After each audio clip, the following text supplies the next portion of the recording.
In the year 1502, the Sultan Bayezid II wanted a bridge to be built above the Golden Horn, the estuary that separated Istanbul from Galata. This majestic task was entrusted to someone that we consider very famous today, the painter Leonardo da Vinci. During this time period, bridges were built by means of semicircular arches. But consider the distance that this bridge had to be using this design. It became clear that it was not a good idea. Leonardo da Vinci got to work and began to project a bridge that measured 280 meters long and 24 meters wide, which was 10 times longer than any other bridge in existence during this time. The design, the project, and the structure were truly phenomenal, and this would be a majestic structure. When the project was presented to the Sultan, he unfortunately did not accept it, and the bridge that Da Vinci had designed and imagined was not built.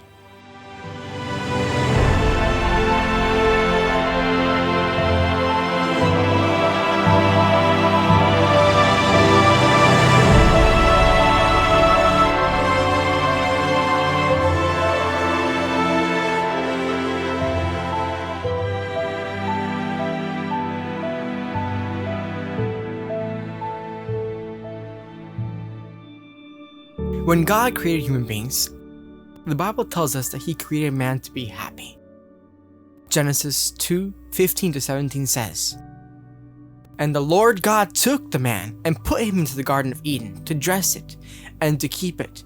And the Lord God commanded the man, saying, Of every tree of the garden thou mayest freely eat, but of the tree of knowledge of good and evil thou shalt not eat of it. For in that day that thou eatest thereof, thou shalt surely die." God placed Adam and Eve in this beautiful garden, the Garden of Eden. He freely let them enjoy what God Himself had created by the power of His Word.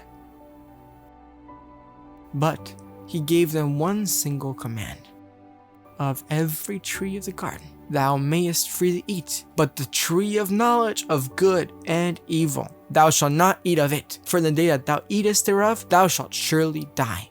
And what happened? I am sure that you know this story. You know what happened to Adam and Eve. The book of Ecclesiastes, chapter 7, verse 29 says, "Lo, this only have I found, that God hath made man upright, but they have sought out many inventions." Yes, dear friend, God made man perfect, but unfortunately man mistook this freedom that God had given them too far. And by eating of the forbidden fruit, mankind started a downward spiral. With what result? What was the consequence? Isaiah 59 verse 2 says, "But your iniquities have separated between you and your God, and your sins have hid His face from you, that He will not hear." The connection that existed between heaven and earth was lost. It is as if the internet cable had been disconnected, as if the Wi-Fi had been turned off. And what happened to the connection? It was gone. This was the consequences of sin. And Romans 3 verse 23 says, "For all have sinned and come short of the glory of God." And this world now had a direct destiny in perdition. But would the creator of this world allow it to follow its curse toward perdition? Would He allow this to happen to the planet and being inhabited? No. The Bible tells us that there's a way back to the lost paradise. That there's a ladder, a bridge that can unite heaven and earth. a bridge that does in fact exist. John 1 verse 18 says, "No man hath seen God at any time. The only begotten Son, which is in the bosom of the Father, he hath declared him." It was Jesus who searched for man when man had sinned, when Adam and Eve were hidden, covering their bodies with fig leaves. It was Jesus who came and asked, "Where are you?" Sin had caused this division, and now the Father had no communication with his fallen human race. But Jesus, the Lamb slain before the foundation of the world, was extended as a bridge to unite the earth with heaven. But who is this being? Who is this Jesus? Since when has he existed? John 1 verse 1 says, "In the beginning was the Word, and the Word was with God, and the Word was God." Here it speaks of this Word. And who is this Word? Let's see what the Word of God says itself. John 1 verse 14 says, "And the Word was made flesh, and dwelt among us. And we beheld his glory, the glory as of the only begotten of the Father, full of grace and truth." The Word of God says that this Word, God himself, came to this world. Philippians 2, 5-7 says, "Let this mind be in you, which was also in Christ Jesus, who being in the form of God, thought it not robbery to equal with God, but made himself of no reputation, and took upon him the form of a servant, and was made in likeness of men." Yes, dear friend, God himself took upon himself the form of a servant. Jesus, the Savior of this world, made this sacrifice and came to this earth. He left his Father in heaven and came to this fallen world to give his life for you and me.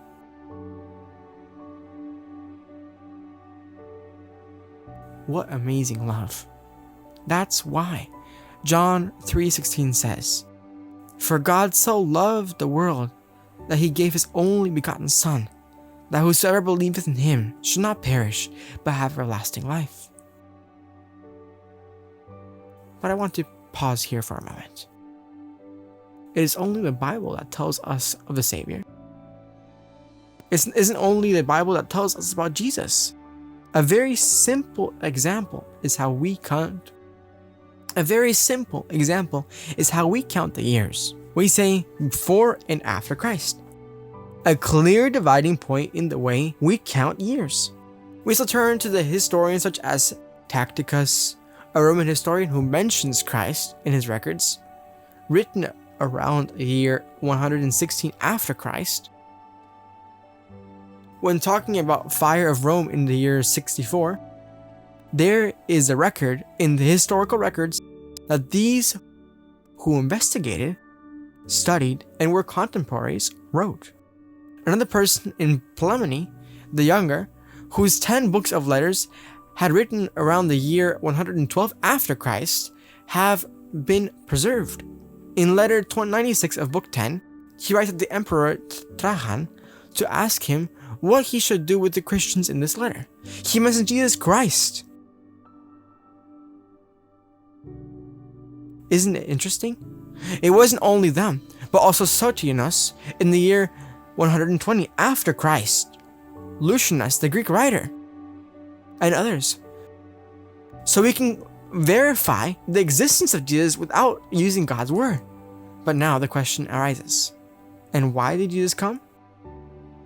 Luke 19 verse 10 says, "For the Son of Man is come to seek and to save that which was lost."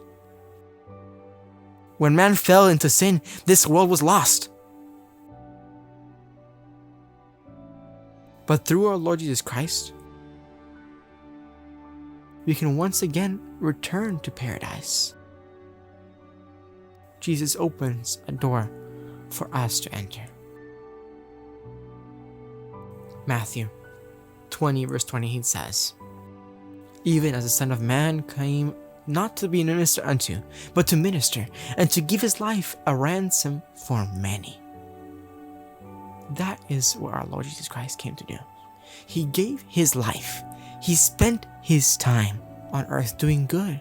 He spent his time in service. And unfortunately, the Bible says, and history proves, that our Lord Jesus Christ died on the cross of Calvary. But through the death, you and I attain salvation through that sacrifice on the cross of Calvary. You and I can now have access to the Heavenly Father. On a certain occasion, that man named Saul, who we spoke about in the previous video, whose name was later Paul, was on his way to Damascus, persecuting the followers of Jesus, persecuting those who claimed to be Christians, carrying letters with the authorization to kill them. He was entering the gates of Damascus, but suddenly the story of the Bible says that a light appeared to him that blinded him, and he fell to the ground. And Acts 22 verse 8 says, "And I answered, Who art thou, Lord? And he said unto me, I am Jesus of Nazareth, whom thou persecutest." It was in this moment that Saul meets Jesus and becomes Paul, the great preacher of the gospel. You and I also need this encounter with Christ. We need to ask, who are you? And did you know that Jesus can actually answer? And he also already given an answer in John 14 verse 6, where it says, "Jesus saith unto him, I am the way, the truth, and the life. No man cometh unto the Father but by me." Jesus is the bridge that joins the earth with heaven, not like the bridge of Leonardo da Vinci vision that was never built. Jesus is a real bridge. He is the way. He is the truth. And it is an unchanging truth that Jesus Christ is your Savior and my Savior. But it's only up to you, dear friend, to decide what you will do with the Savior and what you will do with Jesus, who emptied himself and left the heavenly mansions and came to this world. He died here. He suffered here. He was martyred here. But he did all this for you. He resurrected on the third day. He ascended to heaven after 40 days. And today, he is already in heaven, interceding for you and for me. And he is about to return. Do not forget that Jesus is the way, the truth, and the life. This is an unchanging truth, because the sacrifice was for your salvation, to give you a chance. Don't reject the bridge. Don't reject that bridge. Don't reject that path back to paradise. May the Lord bless you.